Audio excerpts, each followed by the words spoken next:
श्री परमात्मा ने नमः। शरद पूर्णिमा हमारे धार्मिक ग्रंथों के अनुसार एक बहुत ही सुंदर और महत्वपूर्ण व्रत त्योहार है। शास्त्रों में सनत कुमार संहिता में कोजागरी पूनम की कथा का उल्लेख है। संहिता में वाल्मीकि ऋषि बताते हैं कि प्राचीन काल में मगध देश बंगाल में वलित नामक एक गरीब ब्राह्मण रहता था। वह विद्वान और सदाचारी था। फिर उसकी पत्नी झगड़ालू स्वभाव की थी और उसकी इच्छा के विपरीत आचरण करती थी। एक बार उसके पिता के श्राद्ध मृतक को श्रद्धांजलि अर्पित करने के दिन उसने प्रथा के अनुसार पवित्र गंगा के बजाय एक गंदे गड्ढे में पिंड गेहूं के आटे की गोंद फेंक दी। इसके वलित क्रोधित हो गया, इसलिए उसने धन की खोज में घर त्याग दिया। जंगलों में उसकी मुलाकात नाग कन्याओं कालिया नाग के वंश की लड़कियों से हुई। उन नाग कन्याओं ने कोजागरी व्रत आसो सुद पूनम के दिन जागते हुए किया था। संयोग से वो रात आसो सुद पूनम की थी। वलित ने अपना सब कुछ खो दिया। उसी समय भगवान विष्णु और उनकी पत्नी लक्ष्मी वहां से गुजरे। चूंकि वलित ने संयोगवश कोजागरी व्रत रखा था, लक्ष्मी ने उन्हें प्रेम के देवता कामदेव के रूप प्रदान किया। अब उनकी ओर आकर्षित होकर नाग कन्याओं ने वलित से विवाह किया और उन्हें अपना धन दान में दिया। फिर वह धन लेकर घर लौटे, जहां उनकी पत्नी ने उनका गर्मजोशी से स्वागत किया। इस घटना के बाद संहिता में घोषणा की गई कि जो लोग इस पूनम के दिन जागते रहे हैं उन्हें धन की प्राप्ति होगी। यही कारण है कि कोजागरी मतलब कौन जाग रहा है, और इस दिन जागते हुए मनुष्य पर श्री लक्ष्मी जी की विशेष अनुकंपा कृपा होती है, अतः माता बहुत ही प्रसन्न होती है। इस रात भगवान कृष्ण ने अपनी परम भक्त गोपियों वृंदावन की गोपियों को अपने साथ महारास पारंपरिक लोकनृत्य खेलने के लिए आमंत्रित किया था। उन्होंने समाज के तिरस्कार लोकलाज को दरकिनार करके उन्हें अनन्य भक्ति प्रदान करके उनकी कृपा अर्जित की थी।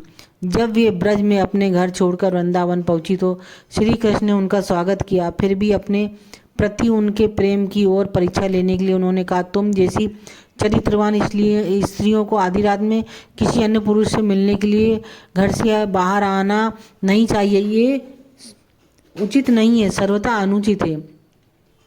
ये शब्द गोपियों के हृदय को झकझोर गए। अत्यंत दुखित होकर उन्होंने कहा, हमारे चरण आपके चरण कमलों से तनिक भी विचलित नहीं होते, अतः हम ब्रज कैसे लौट सकें। अपने प्रति ऐसे अटूट प्रेम से प्रसन्न होकर श्री कृष्ण ने जितनी गोपियाँ थी उतने ही रूप धारण करके महाराज का सूत्रपात किया। इस समय वे गर्व से फूल उठी कि भगवान ने हम पर जो कृपा की है उससे बढ़कर किसी की भक्ति नहीं हो सकती। महाराज को भगवान की कृपा मानने के बजाय अहंकार से उनकी भक्ति को कलंकित कर दिया, अतः वे तुरंत रासमंडल से अंतर ध्यान हो गए।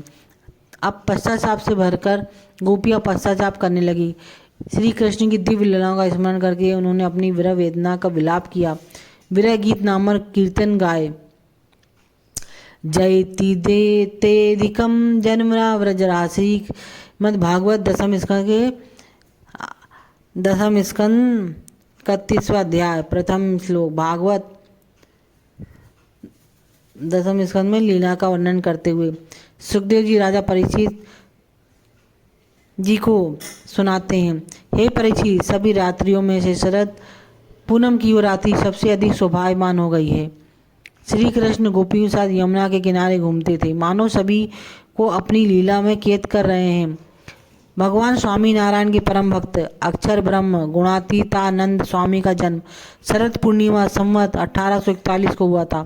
उन्होंने आध्यात्मिक रूप से जागृत भक्तों को ईश्वर साक्षात्कार का आशीर्वाद देकर धन प्रदान किया।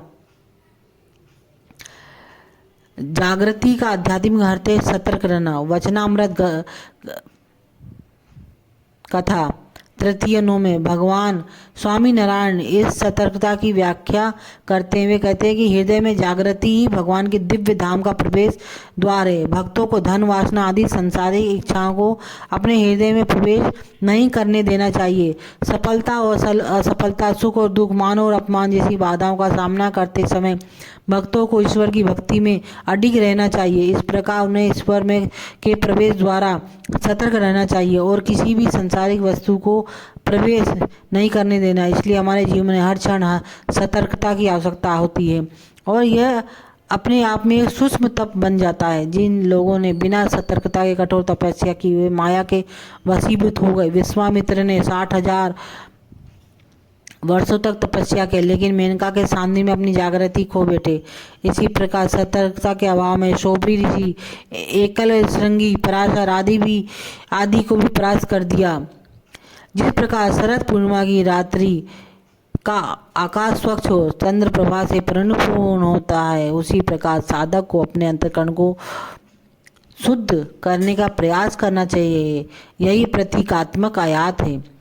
उसके लिए उसे देह चेतना और सांसारिक इच्छाओं का उन्मूलन करना और ब्रह्म चेतना को आत्मसात करना होगा, ताकि पर ब्रह्म का निरंतर अनुभव हो सके। गीता शिक्षा पत्र, इसके लिए साधक को गुणातीत साधु की खोज करनी होगी, जो मोक्ष भगवान का द्वार है, जैसा कि भागवत में घोषित किया गया है।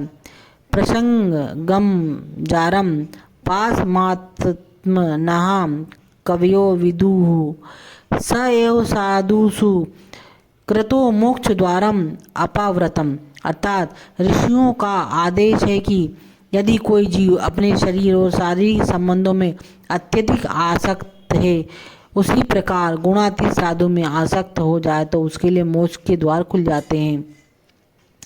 भगवान को दूध पोवा यानी दूध में भिगो हुए भुने हुए चावल का भोग लगाया जाता है, फिर भी भक्तगण इस प्रसाद को ग्रहण करते हैं। इस प्रसाद के स्वास्थ्यवर्धक गुण दशहरे के प्रसाद के समान ही हैं।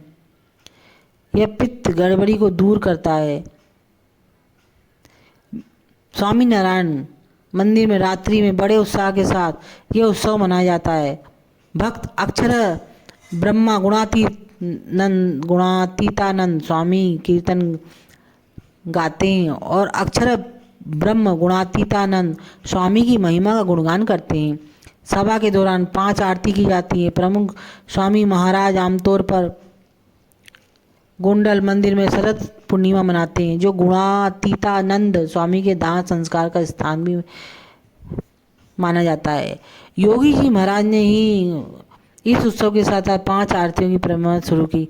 आमतौर पर जन्म के समय एक आरती की जाती है, जन्मोत्सव आरती, जैसे चैत्र सुद 9 को श्री जी का महाराज के लिए, जन्माष्टमी पर श्री कृष्ण जी के लिए, चैत्र सुद 9 को श्री जी महाराज के लिए जन्म आरती से पहले 4 आरतियों का कारण पूछे जाने पर योगी महाराज ये ने प्रसन्नता पूर्वक उत्तर दिया। यह 4 आरतियाँ अक्षर ब्रह्म गुणातीतानंद स्वामी के जन्मोत्सव की आनंदमय तैयारी में है। उन्होंने भगवान स्वामी नारायण के परम भक्तों को ऐसी महिमा का श्रेय प्रदान किया।